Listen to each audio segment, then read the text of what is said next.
লিল্লাহি তাকবীর, নারায়ে তাকবীর।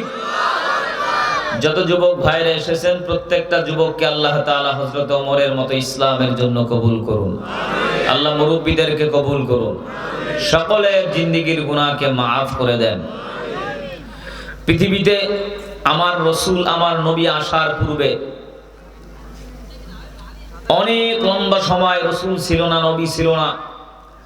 দ্বীনের দাওয়াত দেওয়ার জন্য কোনো আম্বিয়ায়ে কেরাম ছিল না। মাঝখানে গ্যাপ, রাসূল আসেনি। আমাদের নবী আসার পূর্বে নবী হারা, পথ হারা, আল্লাহ ভোলা মানুষ।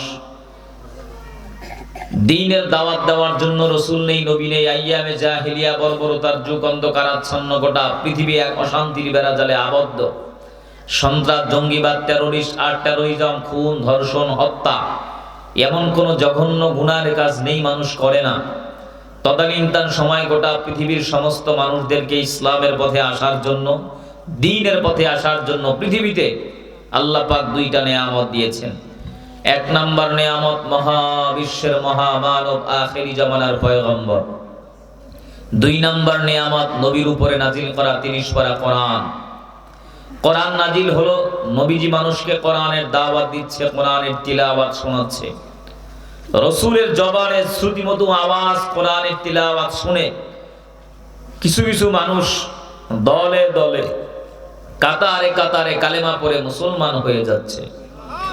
আবু জেহেল, উতবা সাহেবার মেজাজ খুব গরম। আব্দুল্লাহর ছেলে মুহাম্মদ যেভাবে মানুষকে কোরআন শোনাচ্ছে, এভাবে যদি চলতে থাকে, সব মানুষ যদি একটা সময় মুসলমান হয়ে যায়, আমাদের দলের ক্ষমতা, আমাদের নেতৃত্ব, কর্তৃত্ব সব শেষ হয়ে যাবে। তো যেভাবেই হোক আব্দুল্লাহর ছেলে মুহাম্মাদের কোরআনের তিলাওয়াত বন্ধ করে দাও। আবু জাহাল ডাক দিয়া বলে, মুহাম্মদ, তুমি যেই কোরআনের দাওয়াত দাও, এ মক্কার জমিনে কোরআনের দাওয়াত দেওয়া যাবে না, কোরআনের গান গাওয়া যাবে না। যদি মক্কার নারী চাও নারী দিব, মক্কার বাড়ি চাও বাড়ি দিব। একটাই মাত্র শর্ত, এ মক্কার জমিনে কোরআনের দাওয়াত বন্ধ করে দাও, কোরআনের গান বন্ধ করে দাও। পয়গম্বর ডাক দিয়া বলে, চাচা, আমি তো আপনার দলের বিরুদ্ধে, আপনার নেতার বিরুদ্ধে, আপনার ক্ষমতার মসনদের বিরুদ্ধে কিছু বলি না। আল্লাহ পাক আমারে নবুয়ত দান করেছে, আমার উপরে কোরআন নাজিল করেছে। এ মক্কার জমিনে কোরআনের দাওয়াত বন্ধ করা যাবে না, কোরআনের গান বন্ধ করা যাবে না। আবু জাহাল ডাক দিয়া বলে, মুহাম্মদ, এ মক্কার জমিনে যদি কোরআনের গান বন্ধ না করো, তাহলে মক্কার জমিন থেকে তোমারে তাড়া দিব, দেশান্তরিত করে দিব। এ মক্কার জমিনে তুমি থাকতে পারবা না। পয়গম্বর ডাক দিয়া বলে, চাচা, আমি আমার বাবারে দেখতে পারি নাই, অল্প বয়সে আমি আমার মাকে হারাইলাম। এ মক্কার জমিনে আপন বলতে আপনারা ছাড়া আমার আর কেউ নাই। আপনারাই যদি আমারে ধমক দেন, বলেন আমি মুহাম্মদ কার কাছে যাব, কোনো ধুমকিতে কাজ হবে না। এ মক্কার জমিনে কোরআনের দাওয়াত বন্ধ করা যাবে না। একবার নয়, দুইবার নয়, বেঈমান কাফেরের দল এ জমিন থেকে আল্লাহর পয়গম্বরকে বিদায় করে দেওয়ার জন্য 80 থেকে 82 বার ডাইরেক্টলি ইনডাইরেক্টলি হত্যা করার পরিকল্পনা করেছে। একটু মহব্বতে জবান খুলে বলেন, হেফাজত করেছেন কে? আরো জোরে বলেন, কে? ওয়া মাকারু ওয়া মাকারাল্লাহ, ওয়া মাকারু ওয়া মাকারাল্লাহ, ওয়াল্লাহু খায়রুল মাকিরিন।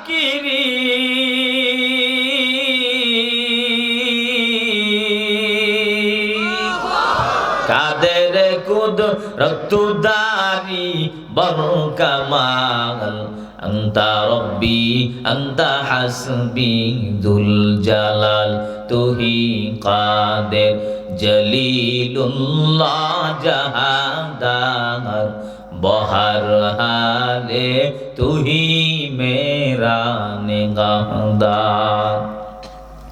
আল্লাহ বলেন তুই যত বড় চক্রান্তকারী হও, যত বড় ষড়যন্ত্রকারী হও, তোর চক্রান্ত বড় দুর্বল, আল্লাহর কৌশল বড় সবল। এই জমিনের ভিতরে মাদ্রাসা বন্ধ হবে না, মসজিদ বন্ধ হবে না, উলামায়ে কেরাম বিদায় হবে না। বাংলার টেকনাফ থেকে তেতুলিয়া, রূপসা থেকে বাথনিয়া, মাশরিক থেকে মাগরিব, শিমাল থেকে জুনুব পর্যন্ত যেই বেঈমান আর নাস্তিকের দল আল্লাহর কোরআনের বিরুদ্ধে কথা বলে, মাদ্রাসার বিরুদ্ধে কথা কয়, নবীর বিরুদ্ধে কথা কয়, উলামায়ে কেরামের দিকে বাঁকা নজরে তাকায়, আল্লাহ বলেন তোর চক্রান্ত বড় দুর্বল, আল্লাহ তাআলার কৌশল বড় সবল।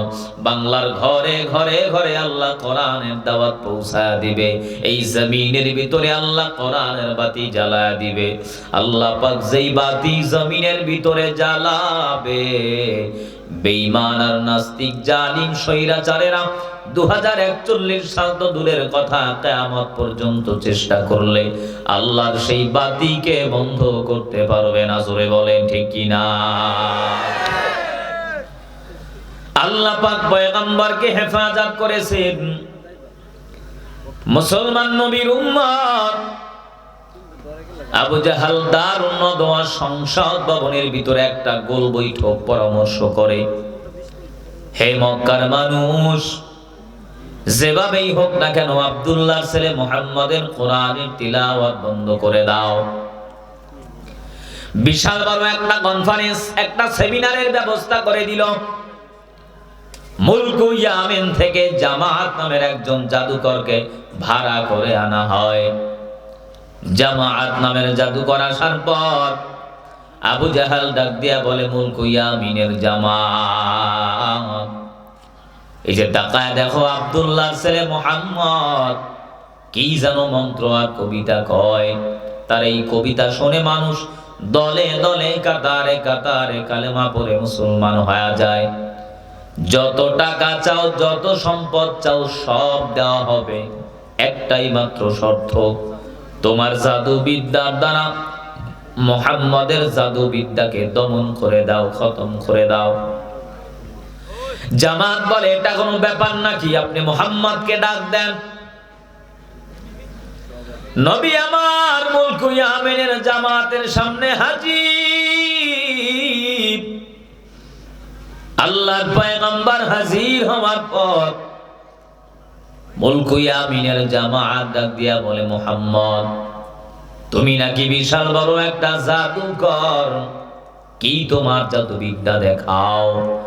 নবী ডাক দিয়া বলে, না, আমার কোন জাদুবিদ্যা মন্ত্র কবিতা নাই, তুমি তোমার জাদুবিদ্যা আগে দেখাও। জামাত বলে, না, এ মুলকু ইয়ামিনের ভিতরে আমার মতো জাদু বিদ্যা জাননেওয়ালা আর কেউ নাই, তুমি তোমার জাদু মন্ত্র আগে শুরু করো। আল্লাহর পয়গম্বর হাজার হাজার কাফের মুশরিক বেঈমানের সামনে জবান খুলে মধুর সুরে আল্লাহর নাযিল করা কোরআনুল কারীম থেকে তিলাওয়াত শুরু করে দিয়েছে। জোরে বলেন আল্লাহু আকবার। আর রহমানু আল্লামাল কুরআনা খালাকাল ইনসানা আল্লামাহুল বায়ান।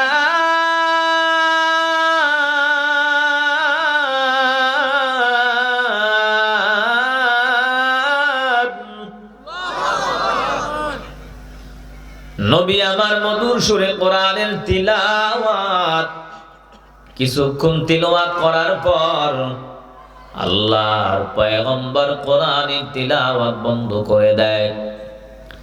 মুলকু ইয়ামিনের জামাত বলে, মুহাম্মদ, তুমি কেন কোরআনের তিলাওয়াত বন্ধ করেছো? আবার কোরআন থেকে তিলাওয়াত করো। আল্লাহর পয়গম্বর আবার তেলাওয়াত করতেছে, তেলাওয়াত চলতেছে। নবী আমার তাকায় দেখে মুলক ইয়ামিনের জামাতের দু চোখ বেয়ে বেয়ে গড়গড়ায় পানি পড়ে। আল্লাহ নবী ডাক দিয়া বলে, মুলক ইয়ামিনের জামাত, তুমি এই জমিনে আসছো আমি মুহাম্মাদের এই জবানের কোরআনের আওয়াজকে বিনষ্ট করে দেওয়ার জন্য। তোমার চোখের গোড়ায় কেন পানি? বাবার কথা মনে হয় মনে পড়ে গেছে, সন্তানের মায়ায় কাঁদো। মুলক ইয়ামিনের জামাত বলে, মুহাম্মদ, আমি আমার বাবার জন্য কান্না করি না, আমি আমার ভাইয়ের জন্য কাঁদি না, তাহলে কেন কাঁদো? বলে, জীবনে কত গান শুনলাম, কত কবিতা পড়লাম, দামি দামি মঞ্চে জাদুবিদ্যা দেখাইলাম, কিন্তু তোমার জবানের তিলাওয়াত এমন শ্রুতিমধু আওয়াজ আজও পর্যন্ত আমি শুনি নাই।